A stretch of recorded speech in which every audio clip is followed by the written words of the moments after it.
بتائیں کہ اس کے علاوہ آپ کے اس ایریا میں جو بنیادی سہولیات ہیں تعلیم روڈ کے حوالے سے کیا ایشوز ہیں ذرا اس پہ بتائیں. سابقہ جو ادوار ہیں اس میں کیا کارکردگی رہی ہے پاکستان مسلم یونین کی, پاکستان پیپلز پارٹی کی, اور اب جو موجودہ حکومت ہے پاکستان تحریک انصاف کے حالیہ دنوں میں وزراء نے یہاں پہ دورہ بھی کیا, کیا کیا اعلانات کیے اس حوالے سے ذرا بتائیں.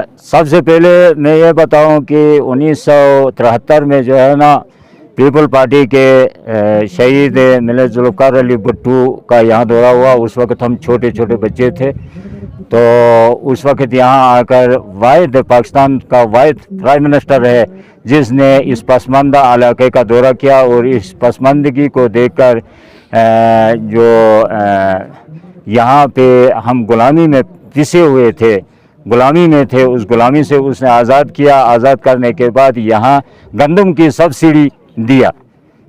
وہ سبسڈی کا جو تحفہ ہمیں دیا گیا ہے اسی سے اب تک ہم مستفید ہو رہے ہیں.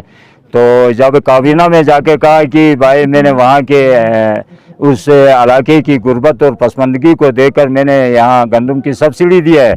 تو بات کریں ایریا میں آپ کے حلقہ انتخاب میں جو یہاں کے ممبران ہیں, پاکستان مسلم یونین کے 5 سالہ دور اقتدار میں یہاں سے فرمان صاحب تھے, جی کیا کارکردگی رہی, اس سے پہلے حمید صاحب تھے ان کی کیا کارکردگی رہی, اب کیا توقعات ہیں اس حوالے پہ ذرا بتائیں. پہلے تو اچھی کارکردگی رہی ہے, بہت اچھے وہ کیا گیا, خدمات کی گئی ہے. یہ سب سے پہلے پی پی کے دور میں کیا, اس کے بعد پی پی کے دور میں یہاں تعمیراتی کافی کام ہوئے ہیں. دو پروجیکٹ ہو گئے یہاں, بجلی کے 2 پروجیکٹ ہو گئے ہیں. یہ حمید صاحب کی بنیادی خدمات ہیں, اس کی کوشش سے ہوا. اور ہائی سکول 2 جو یہاں بنے ہوئے ہیں کامری اور مین مرگ کے, یہ بھی حمید صاحب کے دور میں بنے ہیں. اس کے بعد جو اس کے فائنل تکمیل کی گئی, آخر میں اس کو آخر تک جو پہنچایا گیا وہ فرمان صاحب کی وساطت سے ہوا. فرمان صاحب نے بعد میں آ کر 5 سال اپنے اچھے گزار کے گئے ہیں. لیکن ابھی جو ہے ابھی ناممکن لگتا ہے, ابھی تو ہم غربت اور پسماندگی میں مزید پسے ہوئے ہیں. مہنگائی ہے.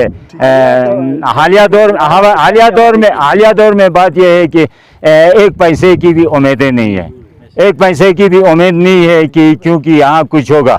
کیونکہ سب سے پہلے میں نے یہاں بات کی, ہمارے سیم صاحب آ گئے تھے, اس سے میں نے یہاں پہ یہ گندم کے ایشو سے میں نے بات کی. گندم کی ایشو میں یہ میں نے بات کیا تھا کہ یوکرین کی سڑی ہوئی گندم آ رہی ہے یہاں پہ, وہ جو ہے کسی کھانے کے انسان تو چھوڑ دے جانور بھی نہیں کھا سکتے ہیں, ٹھیک ہے. تو اس لیے میں نے ریکویسٹ کی تھی ڈپٹی کمشنر صاحب سے بھی, میں نے یہ ریکویسٹ کی تھی. اعلانات تو سب سے پہلے بات یہ ہے کہ اسی کی سبسڈی جو ہمیں گندم کا کوئٹہ جو دیا جاتا تھا اس سے کچھ کم کیا. بعد میں ہم نے استدعا کی کہ اس کو پھر وہیں بڑھا دیا جائے. نہیں, وزیر صاحب نے آپ کو تحصیل میں آ رہا ہوں نا, میں اس پہ آ رہا ہوں میں آ رہا ہوں نا, اسی پہ آ رہا ہوں. تو اس پہ جب میں نے بات کی تو کہا کہ گندم کے کوٹے کو ہم بڑھا دیں گے, لیکن اس کی پیمنٹ زیادہ کی جائے گی, ٹھیک ہے. 1250 سے 2400 2500 پہ پر بوری دی جائے گی. اس کے بعد یہاں تحصیل کا جو ہے وہ سبسڈی میں تو نون لیگ کے دور میں رکھی تھی, تو اس کی نوٹیفیکیشن جو ہے سیم صاحب نے آ کر یہاں کر دی. اور ساتھ ہی ہمارے 2 ہائی سکول سے ان کو اپ گریڈ کیا گیا. یہ بڑی خوشی کی بات ہے کیونکہ تعلیم سے ہم بہت پیچھے جا رہے تھے. اس کی وجہ یہ ہے کہ میں سب سے پہلے سکول کمیٹی کا چیئرمین بھی ہوں, ہائی سکول کمیٹی کا چیئرمین بھی ہوں. تو اس میں یہ ہے کہ اساتذہ کا اس میں 1 پیسہ بھی غلطی نہیں ہے, ٹھیک ہے. یہ جتنی بھی ہے بچے اور والدین پہ ڈیپینڈ ہے.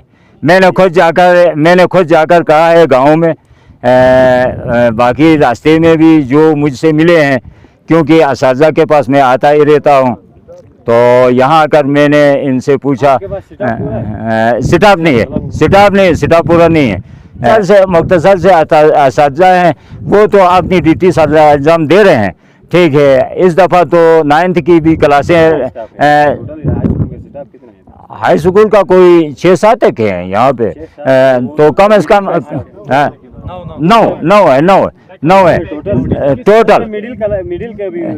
مڈل کا نہیں ہے، مڈل یہ پرائمری سٹاف تو یہاں پورا ہی نہیں ہے۔ سٹاف کا اصل مسئلہ یہ ہے کہ یہاں کی سیٹ پہ جو ہے نا اسٹور اور دیگر ایریاز کے جو ہے نا لوگ اس کو جو ہے نا اپلائی کرتے ہیں، اپلائی کرنے کے بعد وہ اثر رسوخ اپنا لڑاتے ہیں، لڑانے کے بعد وہ اس سیٹ پہ ایڈجسٹ ہوتے ہیں، ایڈجسٹ ہونے کے بعد وہ کیا کرتے ہیں یا یہیں آ کر جائنگ دیتے ہیں یا اسٹور میں ہی۔ آپ علاقے کہہ رہے ہیں لیکن آپ یہ بتائیں جنگلات کے حوالے سے تھوڑا ہمیں بتائیں کیا مسئلہ ہے جنگلات؟ بڑا ایشو ہے کیونکہ یہاں بڑی پابندیاں ہیں۔ پہلے جس طرح ہم لکڑی کو استعمال کر رہے تھے، یہ 2-3 سال ہو گئے ہیں ہم بڑے مجبور ہیں اس چیز سے۔ اگر حکومت اس میں توجہ دے گی، ہمارے مسائل حل کرے گی تو جو پرمٹ ملتا ہے وہ میرٹ پہ ملتا ہے لوگوں کو؟ میرٹ پہ نہیں ملتا، کچھ بھی نہیں ملتا ہے یہاں تو۔ کسی بھی، میں نے کہا نا، کسی بھی سول ادارے کا کوئی بھی رول یہاں پہ نہیں ہے، کوئی بھی رول نہیں ہے۔ اب میں مجبوراً جا کر ایک درخت میں کاٹ لیتا ہوں یا اٹھا لیتا ہوں، ڈرٹ فالن ہوتی ہے وہ اٹھا لیتا ہوں، وہ میرے اوپر کیس ہوتا ہے، پھر اس کیس کو جو ہے فیلڈ میں وہ اسٹور میں جا کر اس کیس کی وہ کرتا ہوں میں، ٹھیک ہے۔ تو یہ بڑے مسائل ہیں۔ اگر اس کو بھی یہاں، اگر ڈیاپور صاحب سے بھی میری بات ہو چکی تھی کہ ان کیسز کو جو ہے نا یہیں آ کے ان کو وہ کریں، کوڈ لگائیں آپ، کیونکہ یہ بھی پاکستان کا خطہ ہے، یہ کوئی پاکستان نہیں ڈاکستان تھوڑا ہے یہ۔ یہاں پہ یہاں بھی تھانہ بنا ہوا ہے، اگر کسی کو جوڈیشل کرتے ہیں تو اس تھانے میں لے جایا جائے، ٹھیک ہے۔ تو یہ چیزیں ہیں یہاں پہ۔ واٹر سپلائی کا یہاں کوئی رول نہیں ہے، ٹھیک ہے۔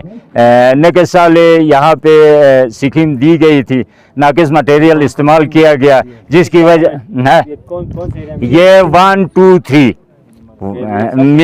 نمبر 1 2 3 میں دی گئی تھی، یہ فرمان صاحب کی سبسڈی میں تھی، تو وہ ناقص مٹیریل استعمال ہوا، وہ ناکام ہے، ٹھیک ہے۔ پانی کا ایک قطرہ بھی وہاں نہیں آ رہا ہے۔